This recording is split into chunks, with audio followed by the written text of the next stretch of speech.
تو عزیز دوستو واقعہ یہ تھا کہ اللہ تعالیٰ نے ان کو ہفتے کے روز شکار کرنے سے منع فرمایا تھا، لیکن اس قوم نے ایک بہانہ کیا، ایک ہیلا کیا، ایک تعویل کر لی اس حکم کی، اور اس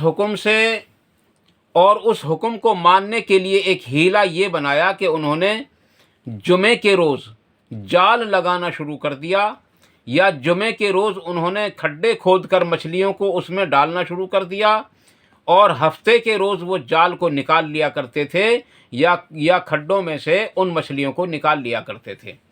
کیونکہ بات یہ بھی تھی کہ شکار جو زیادہ تر آتا تھا وہ ہفتے ہی کے روز آتا تھا۔ یہ اللہ کی طرف سے ان پر امتحان تھا، اس امت پر کوئی امتحان نہیں ہے۔ عزیز دوستو، یہ اللہ کا بڑا کرم ہے کہ اس امت پر کوئی امتحان نہیں، البتہ اللہ تبارک و تعالیٰ نے اس امت کو جو قرآن دیا ہے اور صحیح احادیث دی ہیں ان پر عمل کرنا، یہی اس کے لیے امتحان ہے، یہی اس کے لیے آزمائش ہے۔ اگر یہ اسی کے اندر کامیاب ہو گیا تو یہ کامیاب ہو جائے گا، اور اگر اس کے اندر ناکام ہوگا تو وہ ناکام ہی ہو جائے گا۔ تو اللہ تبارک تعالیٰ نے اس امت کو کسی ایسی چیز کا حکم نہیں دیا جس میں اور کوئی نیا امتحان اس کا جو ہے لیا جا سکے۔ لیکن عزیز دوستو، اللہ تبارک تعالیٰ نے ان کے لیے شکار کے دہانے جو کھلتے تھے اللہ کی طرف سے، وہ ہفتے ہی کے روز کھلتے تھے، اس لیے انہوں نے اس کی تعویل یہ کر لی کہ بھئی ہم ہفتے کے روز شکار نہیں کریں گے، البتہ جمعے کے روز جال لگا دیں گے اور ہفتے کے روز جال کو نکال لیں گے، یا جمعے کے روز کھڈوں میں پانی کھول دیں گے تاکہ مچھلیاں اس میں آ جائیں، اور اتوار کے روز اس میں سے ہم مچھلیاں نکال لیں گے۔ یہ ان کا طریقہ تھا۔ ایک بہت بڑی جماعت جو اس امت کے اندر ہے، بہت بڑی جماعت ہے، اس کے یہاں یہ چیز جائز بھی ہے، لیکن جائز اور ناجائز کا اندازہ آپ کو ابھی لگ جائے گا۔ عزیز دوستو، ان میں جماعتیں بنی تین۔ ایک جماعت وہ بنی جو اس کام پر عمل کرتی تھی، ایک جماعت وہ بنی جو اس کام سے ان لوگوں کو روکتی تھی، اور ایک جماعت وہ بنی جو ان لوگوں کو نہ ان سے روکتی تھی اور نہ وہ اس پر عمل کرتی تھی بلکہ خاموش رہتی تھی۔ تو اللہ تبارک و تعالیٰ نے ان لوگوں کا تو ذکر شاید نہیں کیا، لیکن ان دو قوموں کا ذکر کیا جو ایک منع کرتی تھی اور ایک اس پر عمل کرتی تھی اور دوسری اس سے روکتی تھی لوگوں کو۔ یہ دو جماعت تھیں عزیز دوستو۔ اس جماعت نے ان لوگوں کو بہت سمجھایا۔ ایک بات اور بھی واضح رہے، اللہ تبارک تعالیٰ کی طرف سے پکڑ یا اللہ کی طرف سے عذاب آدمی پر اس وقت تک نہیں آتا جب تک اس کی طرف کوئی ہدایت کرنے والا اللہ تعالیٰ نہ بھیج دے، چاہے وہ اس کے محلے کا ہی ہو، چاہے اس کا کوئی پڑوسی ہو، چاہے اس کا بھائی ہو، بہرحال اس کو سمجھانے والا ضرور ہوتا ہے، اس سے پہلے اس پر عذاب نہیں آتا۔ اللہ تبارک تعالیٰ کی طرف سے اس پر کوئی عذاب کا کوڑا نہیں ٹوٹتا اس وقت تک جب تک ایک بار اس کے کانوں تک، اس کے پاس تک حق نہ پہنچ جائے، اور اس کے بعد بھی عذاب اس وقت پہنچتا ہے جب وہ حق کو قبول نہ کرے اور حق سے منہ پھیرے اور اپنے بزرگوں کی باتوں پر عمل کرتا رہے، پھر اس پر عذاب آتا ہے۔ اسی طریقے سے عزیز دوستو، آج اس امت کے اندر علماء حق قرآن اور حدیث ہمارے سامنے پیش کر رہے ہیں، لیکن یہ ہماری ہٹ دھرمی اور ہماری بزرگ پرستی کا نتیجہ ہے کہ ہم ان کو یوں کہہ کر ٹال دیتے ہیں کہ اللہ کا حکم ہے وہ ٹھیک ہے، اللہ کے نبی صلی اللہ علیہ وسلم کا فرمان ٹھیک ہے، لیکن ہمارے امام کا قول یہ ہے، ہم اس پر عمل کرتے ہیں۔ عزیز دوستو، یہ ہمارے لیے گمراہی کا ایک راستہ کھلا ہوا ہے جو بند نہیں ہو سکتا، کیونکہ اس دروازے کو نبی اکرم صلی اللہ علیہ وسلم کے بعد، ابو بکر صدیق رضی اللہ تعالیٰ عنہ کے بعد، حضرت عمر فاروق رضی اللہ تعالیٰ عنہ کے دور میں توڑ دیا تھا، بند نہیں کیا گیا تھا، توڑ دیا گیا تھا۔ تو حضرت عمر فاروق رضی اللہ عنہ نے جب کسی سے سوال کیا نا، حضرت کعب رضی اللہ تعالیٰ عنہ نے، کہ جب وہ فتنوں کا دروازہ جو ہے وہ کھل جائے گا یا توڑ دیا جائے گا، تو حضرت کعب رضی اللہ عنہ نے فرمایا کہ اس دروازے کو توڑ دیا جائے گا، تو حضرت عمر فاروق رضی اللہ عنہ نے ٹھنڈا سانس مار کر فرمایا کہ پھر اس کا مطلب یہ ہے کہ وہ کبھی بند بھی نہیں ہوگا۔ عزیز دوستو، بالکل حضرت عمر رضی اللہ تعالیٰ عنہ کا قول آج پکا ہو رہا ہے، اور وہ فتنوں والا دروازہ ابھی تک بند نہیں ہو پایا ہے۔ جیسے ہی حضرت عمر فاروق رضی اللہ عنہ کی شہادت ہوئی، حضرت عثمان غنی رضی اللہ عنہ کی شہادت ہوئی، پھر حضرت علی رضی اللہ عنہ کو شہید کیا گیا، پھر حضرت حسن رضی اللہ عنہ کو زہر دیا گیا، پھر حضرت حسین رضی اللہ عنہ کو زہر دیا گیا، وہ شہید کیا گیا۔ عزیز دوستو، یہ فتنہ، یہ تو میں نے نمونے کے طور پر چند لوگوں کے نام لیے ہیں، وہ آج تک فتنہ ایسے ہی چل رہا ہے، اور پتہ نہیں کب تک چلتا رہے گا، لیکن ایک دور آئے گا ضرور انشاءاللہ تعالی، اور وہ دور ہوگا امام مہدی علیہ السلام کا۔ تو عزیز دوستوں، میں آپ سے یوں عرض کر رہا تھا کہ اللہ تبارک و تعالیٰ نے ان لوگوں کو تین جماعتوں میں تقسیم، یعنی کہ وہ لوگ خود ہی 3 جماعتوں میں تقسیم ہو گئے، اور ایک اس برائی پر، تعویل پر، اس پر ہیلے پر، بہانے پر عمل کرتی تھی، ایک اس سے روکتی تھی، اور ایک خاموش رہتی تھی۔ ان لوگوں نے بہت سمجھایا، یہاں تک کہ انہوں نے ان سے تعلقات بھی ختم کر دیے۔ میں نے ایسا بھی پڑھا ہے کہیں، تعلقات بھی ختم کر دیے، ملنا جلنا بند کر دیا، واسطے ختم کر دیے، اور بالکل الگ رہنا شروع کر دیا، بلکہ یہاں تک بھی آتا ہے کہ انہوں نے اپنے اور ان کے درمیان میں دیوار کھینچ لی،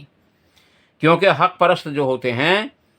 ان کو اس بات سے ڈر لگتا ہے کہ اگر ہمارے درمیان میں برائی کرنے والے لوگ رہے اور ان پر کوئی آفت آ گئی تو یقیناً ہم بھی بچ نہیں پائیں گے۔ اس لیے وہ لوگ برائی سے بچنے کے لیے برے لوگوں سے اپنے آپ کو بچاتے تھے۔ آج ہم سب کے لیے بھی یہی حکم ہے، اور بخاری شریف کے اندر حدیث ہے کہ نبی اکرم صلی اللہ علیہ وسلم نے ارشاد فرمایا، اچھے لوگوں کے پاس بیٹھنے والوں کی مثال ایسی ہے جیسا کہ کوئی عطر فروش کے پاس بیٹھتا ہے، اگر وہ نہ بھی خریدے، اگر وہ نہ بھی لگائے تو اس کو خوشبو برابر آتی رہے گی۔ اسی طریقے سے برے لوگوں کی مثال، برے لوگوں کے پاس بیٹھنے والوں کی مثال ایسی ہے جیسا کہ کوئی لوہے کا کام کرنے والوں کے پاس بیٹھتا ہے، کہ اگر وہ اس لوہے کا کام نہ بھی کرے گا، اس آگ سے نہ بھی جلے گا، تو اس کی تپش یا اس کی چنگاری اس تک ضرور پہنچ جائے گی، اور اس کے کپڑے بھی کالے ہو جائیں گے۔ تو عزیز دوستو، اس لیے برے کام کرنے والوں سے ہم دور رہیں۔ اگر ہم شراب پینے والوں کے پاس بیٹھیں گے تو یقیناً ایک روز ہمارے دلوں کے اندر سے شراب کی جو برائی ہے وہ نکل جائے گی۔ اگر ہم جوا کھیلنے والوں کے پاس بیٹھے ہوں گے اور اچانک کسی نے مخبری کر دی اور پولیس آ گئی، تو عزیز دوستو، جو اس کے پاس بیٹھا ہے یا اس کے پاس کھڑا ہوا ہے، پولیس والے اس کو بھی نہیں چھوڑنے کے۔ اور یہ اللہ تبارک تعالیٰ کی طرف سے قانون ہے کہ جب عذاب آتا ہے اللہ تبارک تعالیٰ کی طرف سے، اگر نیک لوگ وہاں سے نہ ہٹیں تو وہ بھی بچتے نہیں ہیں۔ نوح علیہ السلام کے دور میں عذاب آیا تھا پانی کا، تو اللہ تبارک و تعالیٰ نے سب سے پہلے کشتی بنوائی اور اپنے نیک لوگوں کو اس کشتی میں سوار کیا۔ عزیز دوستو، یہ اس طریقے سے الگ کیا اپنے خاص بندوں کو، اور جانوروں کا ایک جوڑا بھی رکھوایا گیا۔ اسی طریقے سے قوم لوط کے اوپر جب عذاب آیا تو حضرت لوط علیہ السلام کو حکم دیا کہ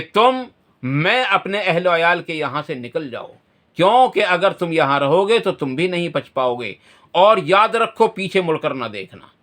ان کی بیوی نے، کیونکہ وہ ان کی مخبر بھی تھی، اس لیے اس نے پیچھے مڑ کر دیکھا۔ عزیز دوستو، قرآن پڑھ کر دیکھو اور احادیث رسول پڑھ کر دیکھو انجام کیا ہوا۔ عزیز دوستو، عبرت کا ایک نشان بن کر رہ گئی وہ بھی، حالانکہ پیغمبر کی بیوی تھی۔ جب اللہ تبارک تعالیٰ کی طرف سے پکڑ آتی ہے تو اس بات کا لحاظ کیا ہی نہیں جاتا کہ یہ پیغمبر کی بیوی ہے، چاہے وہ نوح علیہ السلام کا بیٹا ہو، ٹھیک ہے، کوئی بات نہیں، چاہے وہ حضرت ابراہیم علیہ السلام کا باپ ہی کیوں نہ ہو، اگر پکڑ آ گئی تو، چاہے وہ محمد الرسول اللہ صلی اللہ علیہ وسلم کا چچا ابو لہب یا ابو جہل ہو، بلکہ اگر میں اس سے بھی اگلا الفاظ بول دوں کہ چاہے وہ ابو طالب بھی ہوں، عزیز دوستو،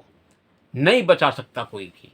اللہ کے نبی صلی اللہ علیہ وسلم سے جب سوال کیا گیا ابو طالب کے بارے میں کہ یا رسول اللہ صلی اللہ علیہ وسلم، ابو طالب نے اس دین کے لیے بڑی تکلیفیں اٹھائی ہیں، کیا کچھ صلہ ملے گا؟ تو آپ صلی اللہ علیہ وسلم نے ارشاد فرمایا کہ ہاں، میں ان کو جہنم میں کم سے کم عذاب میں لا کر کے کھڑا کر دوں گا، لیکن باہر میں بھی نہیں نکال سکتا۔ تو عزیز دوستو، بچ نہیں سکتا آدمی۔ ان لوگوں نے دیوار کھینچ لی اپنے اور ان کے درمیان میں۔ عزیز دوستو، ایک رات جب صبح ہوئی تو ادھر سے نہ کسی کے بولنے کی آواز آتی تھی، نہ کچھ آواز آتی تھی، نہ کوئی جو ہے چیمے گوئی تھی، کچھ نہیں تھا۔ آخر ان میں بھئی یہ بولتے کیوں نہیں اٹھے، سو رہے ہیں، کیا ہے؟ انہوں نے جو دیوار پر چڑھ کر دیکھا تو انہوں نے ان کو دیکھ کر رونا شروع کیا اور چیخنا چلانا شروع کیا، حالانکہ وہ اپنے متعلقین کو پہچانتے بھی تھے۔ اللہ تبارک تعالیٰ نے ان کی شکلوں کو بندروں کی شکلوں سے تبدیل کر دیا تھا۔ عزیز دوستو، یہ تھا اس تعویل کا، اس ہیلے اور بہانے کا نتیجہ جو اللہ تبارک و تعالیٰ نے قوم داؤد کو دیا تھا کہ ان کی شکلوں کو تبدیل کر کے عزیز دوستو بندروں کی شکل میں تبدیل کر دیا تھا۔ لیکن جب وہ نیک لوگ ان کی طرف گئے تو ان کو ان کے دامن پکڑ پکڑ کے روتے تھے، وہ بول نہیں سکتے تھے، دامن پکڑ کے روتے تھے اور وہ اظہار خیال کرتے تھے کہ تم نے تو ہمیں بھتیرا سمجھایا، بہت ہمارے ساتھ کوشش کی، لیکن افسوس ہم نے ہی نہ مانا۔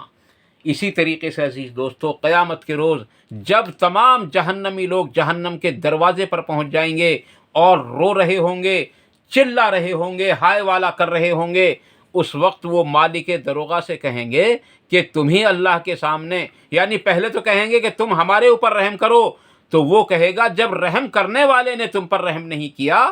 تو ہم تم پر کیسے رحم کر سکتے ہیں؟ پھر وہ یوں کہیں گے کہ اللہ تعالیٰ سے تم ہی دعا کرو، تو وہ یوں کہے گا، مالک یعنی دروغہ یوں کہیں گے کہ کیا تمہارے پاس ڈرانے والا نہیں آیا تھا؟ کیا تم کو سمجھانے والا کوئی نہیں آیا تھا؟ کیا تمہارے پاس قرآن نہیں تھا؟ کیا تمہارے پاس صحیح احادیث نہیں تھیں؟ تو وہ کہیں گے ہاں، ہمارے پاس سب کچھ تو تھا، لیکن ہم نے اپنے دماغ کی اونچائی کی وجہ سے، اپنے تکبر اور گھمنڈ کی وجہ سے ہم نے سب کو ٹھکرا دیا اور سب کو ہم نے چھوڑ دیا۔ یا یوں کہیں گے کہ ہم نے اپنے بزرگوں کے سامنے اور اپنے بڑوں کے سامنے سب کو چھوڑ دیا اور ہم انہی کی پوجا کرنے لگے۔ اتخذوا احبارہم ورہبانہم اربابا من دون اللہ۔ عزیز دوستو، اس آیت کے اندر اللہ تبارک و تعالیٰ نے بتلایا ہم سب کو کہ ان لوگوں نے اپنے پیشواؤں کو، اپنے پیروں فقیروں کو اور اپنے مولویوں کو اپنا معبود بنا لیا تھا، حالانکہ انہوں نے ان کی پوجا نہیں کی تھی، ان کی پوجا نہیں کی تھی۔ اب بعض لوگ یوں کہتے ہیں کہ جی جو اللہ والے ہیں وہ غیر اللہ، تو اسی آیت کے اندر حضرت عیسیٰ علیہ السلام کا بھی ذکر موجود ہے کہ اس کے سوا عیسیٰ علیہ السلام اور ان کی بیوی کی بھی عبادت کرنا شروع کر دی تھی۔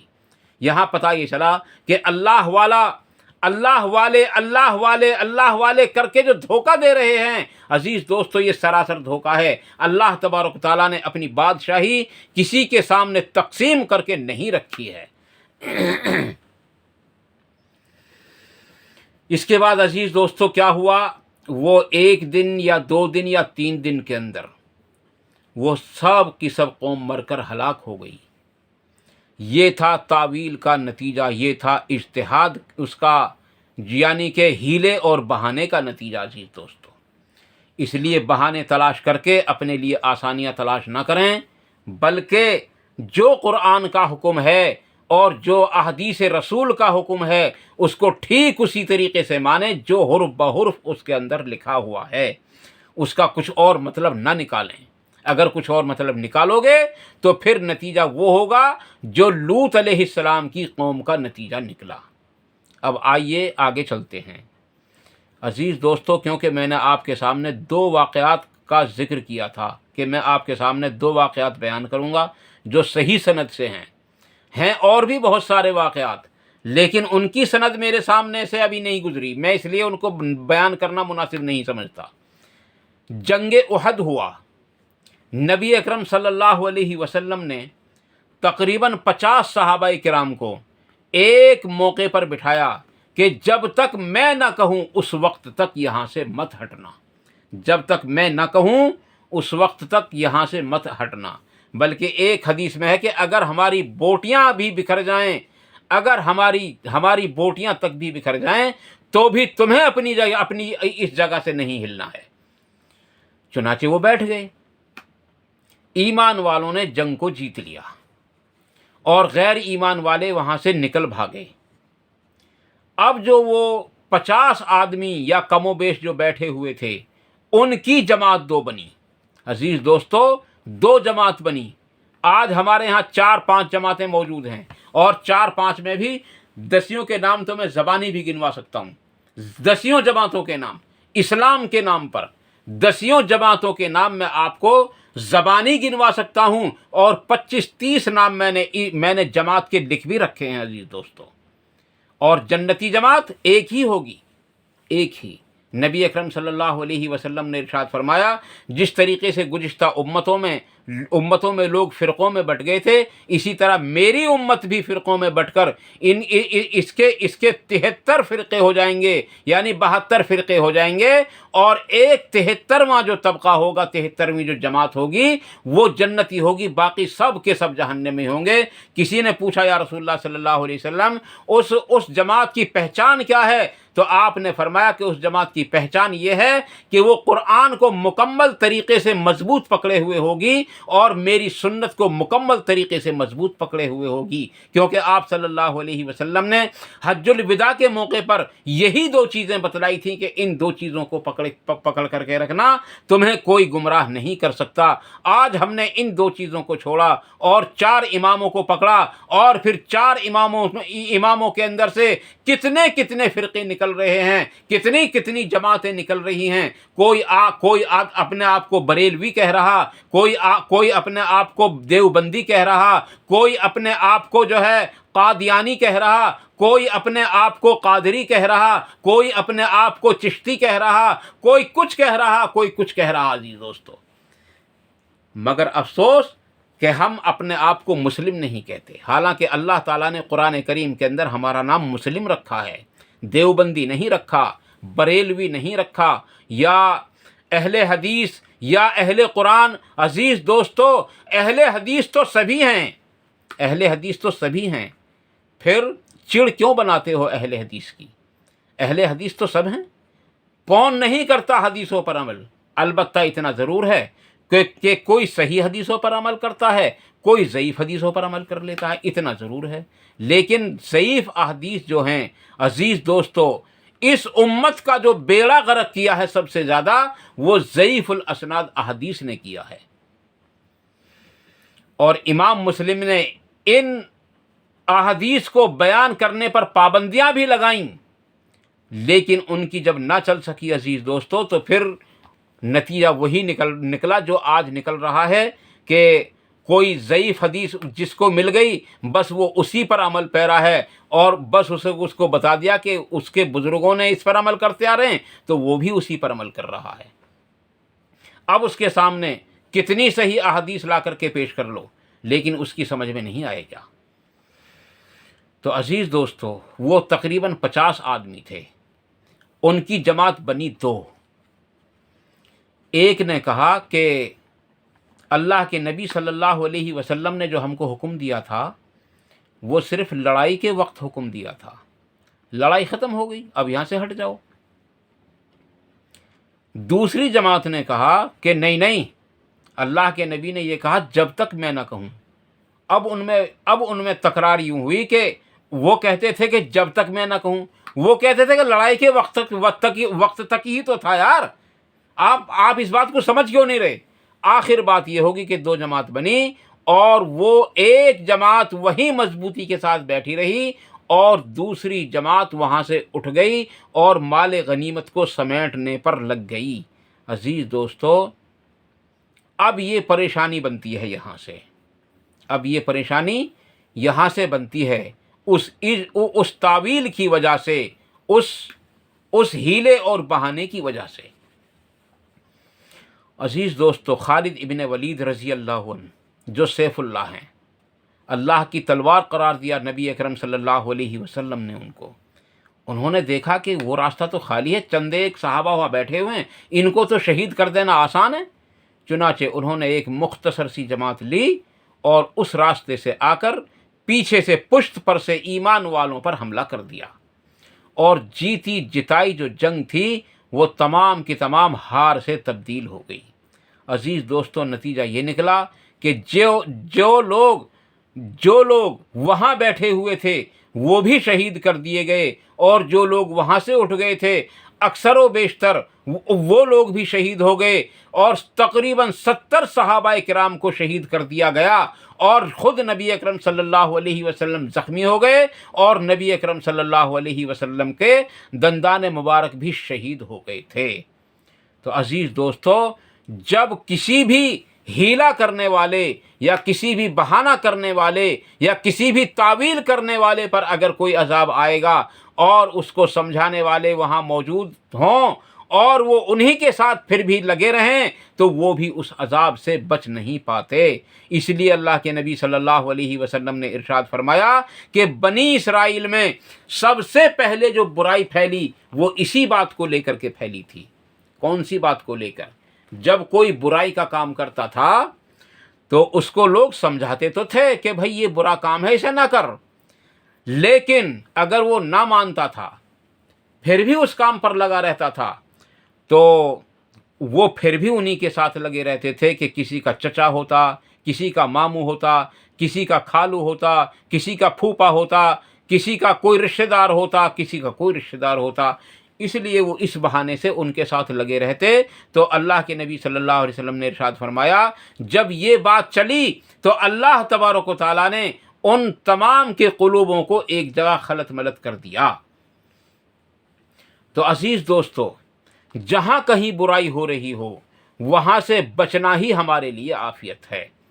اور جہاں کہیں نیک کام ہو رہے ہوں وہاں پر شریک ہونا ہی ہمارے لیے عافیت کا یعنی کہ ہمارے لیے عافیت ہے۔ اس لیے نبی علیہ السلام نے فرمایا کہ اگر کہیں نیک کام ہو رہا ہو، مثلا اللہ کا ذکر ہو رہا ہو، درس قرآن ہو رہا ہو، درس حدیث ہو رہا ہو، اور کوئی وہاں اگرچہ ارادتاً بھی نہ ہو اور کسی کام سے ہی گیا ہو لیکن اس کے پاس کھڑا ہو گیا ہو، بیٹھ گیا ہو، تو اللہ تبارک و تعالیٰ جو ہے، یعنی آپ یوں سمجھو، میں آپ کو پوری حدیث جو ہے ڈیٹیل سے آپ کو تھوڑا مختصر انداز میں سمجھا دیتا ہوں۔ یہ حدیث بخاری اور مسلم میں دونوں کے اندر آپ کو مل جائے گی، ابو داؤد میں بھی شاید مل جائے، اور مشکات المصابیح کے اندر بھی یہ حدیث مل جائے گی۔ عزیز دوستو، ایسی مجلسوں کو جہاں نیک کام ہوتے ہیں فرشتے اپنے احاطے میں لے لیتے ہیں، اور جب وہ مجلس ختم ہوتی ہے تو پھر وہ اللہ کے سامنے پہنچتے ہیں، اور اللہ تبارک تعالیٰ ان سے باوجود ہر بات کو جاننے کے سوال کرتا ہے، میرے فرشتوں تم کہاں گئے تھے؟ وہ بتاتے ہیں کہ اللہ تیرے فلاں فلاں بندے فلاں مقام پر تیرا ذکر کر رہے تھے، کیا انہوں نے مجھے دیکھا؟ نہیں دیکھا نہیں، اگر وہ دیکھ لیتے تو اور بھی تیرا ذکر کرتے۔ پھر سوال کیا جاتا ہے کہ وہ کس چیز سے پناہ مانگ رہے تھے؟ عرض کرتے ہیں وہ تیری جنت، وہ تیری جہنم سے پناہ مانگ رہے تھے۔ ارشاد ہوتا ہے کہ میں نے کہ کیا انہوں نے جہنم کو دیکھا ہے؟ عرض کرتے ہیں انہوں نے جہنم دیکھی نہیں، اگر وہ دیکھ لیتے تو اور بھی زیادہ اس کی تڑپ میں، اس کی لگن میں لگ جاتے۔ اب اللہ تعالیٰ تیسرا سوال کرتا ہے کہ وہ کیا چیز چاہتے تھے؟ تو عرض کرتے ہیں اے اللہ وہ تیری جنت کی طلب کر رہے تھے۔ تو کیا جنت دیکھی ہے انہوں نے؟ کہ دیکھی نہیں ہے، صرف سنی ہے۔ اگر وہ دیکھ لیتے تو اور بھی زیادہ جنت کی طلب میں لگ جاتے۔ اب یہاں رابعہ بصری کی اس بات کی بھی تردید ہو جاتی ہے کہ لوگ جہنم کے خوف اور جنت کے لالچ سے عبادت نہ کریں۔ جہنم کا خوف اللہ تبارک و تعالیٰ نے دلایا، اور جنت کا لالچ بھی اللہ تبارک تعالیٰ نے دلایا۔ تو یہ جو ہم عبادت کرتے ہیں، اللہ سے ڈرتے ہیں، جنت کی طلب اور جہنم کے خوف ہی سے کرتے ہیں، کیونکہ اللہ تبارک و تعالیٰ کی رضا کیا ہے؟ اللہ تبارک و تعالیٰ کی رضا کا نام ہے جنت، اور اللہ تعالیٰ کی ناراضگی کا کیا نام ہے؟ اللہ تعالیٰ کی ناراضگی کا نام ہے جہنم۔ تو عزیز دوستو، رابعہ بصری نے اگر یہ بات کہی ہے تو یہ ان کی غلطی ہے، اور اگر نہیں کہی ہے اور لوگوں نے ان کی طرف منسوب کر دی ہے تو ان لوگوں کو چاہیے کہ وہ اپنی کتابوں کے اندر سے بھی اس کو مٹائیں اور اپنی زبانوں پر سے بھی اس کو ختم کر دیں۔ اس کے علاوہ وہ کہتے ہیں کہ رابعہ بصری نے ایک ہاتھ میں آگ لی اور ایک ہاتھ میں پانی لیا کہ پانی سے جہنم کو بجھا دے اور آگ سے جنت کو جلا دے۔ عزیز دوستو، بالکل اللہ تبارک تعالیٰ کی کھلی نافرمانی اور بالکل کفر کا فتویٰ لگایا جا سکتا ہے اس بات کے اوپر، کیونکہ اللہ تبارک تعالیٰ کی جنت کو کوئی نہیں جلا سکتا اور جہنم کو کوئی نہیں بجھا سکتا۔ تو عزیز دوستو، اصل بات یہی ہے کہ میں آپ لوگوں سے جو عرض کر رہا ہوں وہ یہی ہے کہ اگر ہمارے پاس میں قرآن موجود ہے اور ہمارے پاس میں احادیث موجود ہیں تو ہم ان پر عمل کرتے رہیں، اسی میں ہماری خیر اور اسی کے اندر ہماری بھلائی ہے، اور جنت کا خوف، جنت کا لالچ بھی ہو اور جہنم کا خوف بھی ہو۔ یہی تو ہے ہمارے دلوں کے اندر، اللہ تعالیٰ کی محبت یعنی جنت کی خواہش، اور اللہ تعالیٰ کا خوف یعنی جہنم سے بچنے کے لیے اللہ تعالیٰ سے دعا مانگتے رہیں۔ اللہ تعالیٰ نے قرآن کریم کے اندر سورۃ الفرقان میں جب آخر میں آپ پہنچو گے تو اللہ تعالیٰ ارشاد فرماتا ہے 12 نشانیاں بیان کی ہیں اللہ تعالیٰ نے، اور انہی کے اندر ایک نشانی یہ بھی بیان کی اللہ تعالیٰ نے کہ وہ اللہ تبارک و تعالیٰ کے سامنے جہنم سے پناہ مانگتے رہتے ہیں، کیونکہ جہنم واقعی بہت ہی بری جگہ ہے، اور پھر اللہ تبارک تعالیٰ نے خود ہی بتلایا کہ واقعی جہنم ٹھہرنے کے لیے بہت ہی بری جگہ ہے، اس لیے اس سے پناہ مانگتے رہیں۔ آؤ ہم سب مل کر کے بھی اللہ تبارک و تعالیٰ سے یعنی اللہ تبارک تعالیٰ کی پناہ مانگیں جہنم سے، اور ان الفاظ میں مانگتے ہیں جن الفاظ میں نبی اکرم صلی اللہ علیہ وسلم مانگتے تھے۔ حضرت عائشہ صدیقہ رضی اللہ تعالیٰ عنہ فرماتی ہیں کہ اللہ کے نبی صلی اللہ علیہ وسلم اس وقت تک نماز کا سلام نہیں پھیرتے تھے جب تک چار چیزوں سے یعنی اللہ تبارک تعالیٰ کی پناہ نہیں مانگ لیتے تھے۔ نمبر 1 عذاب قبر سے، نمبر 2 عذاب جہنم سے، نمبر 3 دجال کے فتنے سے، نمبر 4 زندگی اور موت کے فتنے سے۔ اور ایک حدیث میں ہے کہ نبی اکرم صلی اللہ علیہ وسلم نماز میں پڑھا کرتے تھے، اے اللہ میں تیری پناہ لیتا ہوں قرض سے اور گناہ سے۔ کسی نے عرض کی یا رسول اللہ قرض سے آپ اتنا ڈرتے ہیں؟ تو آپ نے فرمایا کہ قرض دار جو ہوتا ہے وہ بڑے 2 گناہ کرتا ہے، وعدے کی مخالفت کرتا ہے اور جھوٹ بولتا ہے، اور یہ 2 بہت بڑے گناہ ہیں۔ تو عزیز دوستو، جنت کی طلب اور جہنم کا خوف ہمارے دلوں کے اندر ہوگا، اسی کا نام ہے اللہ تبارک تعالیٰ سے امید اور اللہ تبارک تعالیٰ کا خوف۔ تو اللہ تبارک و تعالیٰ ارشاد فرماتا ہے کہ فرشتوں تم گواہ بن جاؤ، میں نے ان سب کی مغفرت کر دی۔ تو فرشتے عرض کرتے ہیں اللہ ایک آدمی تو ایسا بھی تھا، شریک تو تھا ہی نہیں وہاں، ویسے ہی بیٹھ گیا تھا، کسی کام سے آیا تھا کھڑا ہو گیا تھا۔ تو اللہ تعالیٰ ارشاد فرماتا ہے کہ وہ ایسی بابرکت مجلس ہے کہ میں نے اس مجلس کی برکت سے اس کو بھی معاف کر دیا۔ اس لیے اللہ کے نبی صلی اللہ علیہ وسلم نے ہم سب کو برے کام کرنے والوں سے دور رہنے کا حکم دیا اور اچھے کام کرنے والوں کے پاس لگے رہنے کا حکم دیا۔ تو عزیز دوستو، یہ تھا اصل میں آج کی ویڈیو کا موضوع ہمارا۔ ہم اگر یہ دیکھیں کہ ہم کس طریقے سے روزے کو چھوڑ سکتے ہیں، عزیز دوستو یہ ایک ہیلا بن جائے گا، ایک بہانہ بن جائے گا، بے ضرور سفر کرنے کے لیے نکل جائیں کہ بھی ہمیں روزہ رکھا جاتا نہیں، اور اگر ہم روزہ چھوڑنے کے لیے جو ہے شرعی سفر کرنا شروع کر دیں تو ہم جو ہے روزہ چھوڑ دیں گے۔ تو عزیز دوستو، جب ضرورت نہیں ہے تو کیا اللہ تعالیٰ دلوں کو نہیں جانتا؟ یہ تو بالکل ایک دم مکاری ہے، ایک دھوکہ ہے اللہ تبارک و تعالیٰ کو اور اللہ تبارک تعالیٰ اس طرح کے دھوکوں میں آنے والا نہیں ہے، بلکہ اللہ تبارک تعالیٰ ارشاد فرماتا ہے ان بطش ربک لشدید، کہ اگر پھر میں نے پکڑ لیا تو میری کبریائی کی قسم ہے کہ کوئی چھڑا نہیں سکتا مجھ سے پھر۔ اس لیے عزیز دوستو، اللہ تبارک تعالیٰ کی عبادت کرتے رہیں اور اللہ کے احکاموں کو مانتے رہیں اور اللہ کے احکاموں کو جان کر ان پر عمل کرتے رہیں، اور ان پر عمل کس طریقے سے کریں؟ جس طریقے سے جناب محمد رسول اللہ صلی اللہ علیہ وسلم نے ہم سب کو بتایا ہے، ہیلے اور بہانے بازیوں کو چھوڑ دیں۔ عزیز دوستو، کتابوں کے اندر ایک مسئلہ یہ لکھا ہوا ہوتا ہے کہ اگر شوہر اپنی بیوی کو اور بیوی اپنے شوہر کو کی مال کی عدل بدل کرتے رہیں، 6 مہینے کے بعد میرا، 6 مہینے کے بعد تیرا، تو اس طریقے سے زکوٰۃ فرض نہیں ہوتی۔ عزیز دوستو، ٹھیک ہے زکوٰۃ فرض نہ ہوتی ہو، لیکن کیا اللہ تعالیٰ اس مکاری کو جانتا نہیں ہے تمہاری کو؟ کیا وہ پکڑے گا نہیں اس پر تمہیں؟ اس لیے عزیز دوستو، ان باتوں سے باز آئیں۔ زکوٰۃ اگر فرض ہے تو زکوٰۃ ادا کریں، کیونکہ زکوٰۃ ادا کرنے سے مال کے اندر کمی نہیں ہوتی، بلکہ زکوٰۃ ادا کرنے سے مال کے اندر برکت ہوتی ہے اور مال بڑھتا ہے۔ اس لیے ہیلے اور بہانوں کو چھوڑیں، کسی بھی قرآن کریم کی اور احادیث صحیحہ کی کسی کی بھی تعویل نہ کریں، حرف بحرف مانیں۔ اللہ تبارک و تعالیٰ ہم سب کو ان مختصر سی باتوں پر عمل کرنے کی توفیق عطا فرمائے، اور جذبات میں اگر کوئی بات غلط نکل گئی ہو تو اللہ تعالیٰ ان باتوں کو ہمارے دلوں سے صاف کر دے، معاف کر دے، اور جو بات صحیح نکلی ہوں اللہ تعالیٰ ان باتوں کو ہمارے دلوں کے اندر راسخ فرمائے، ان پر عمل کرنے کی توفیق عطا فرمائے، ان پر عمل کرنے کے موقع عطا فرمائے، اور ان پر عمل کرنا آسان فرمائے، اور ان باتوں کو دوسروں تک پہنچانے کی بھی توفیق عطا فرمائے۔ باتیں تو بہت ساری رہ گئی ہیں، لیکن عزیز دوستو اب بھی بہت بڑی ویڈیو ہو گئی۔ اگر اللہ سے میں دعا کرتا ہوں کہ اللہ کے واسطے اس ویڈیو کو پورا دیکھیں، اور عزیز دوستو اس پر غور کریں، اور قرآن و حدیث سے ملا کر جتنی باتیں قرآن و حدیث سے ملتی ہوں ان پر آپ عمل بھی کریں۔ اللہ تعالیٰ عمل کی توفیق عطا فرمائے۔ وآخر دعوانا ان الحمد للہ رب العالمین۔ سبحان ربک رب العزت عما یصفون وسلام علی المرسلین والحمد للہ رب العالمین برحمتک یا ارحم الراحمین۔ والسلام علیکم ورحمۃ اللہ تبارک و تعالی وبرکاتہ۔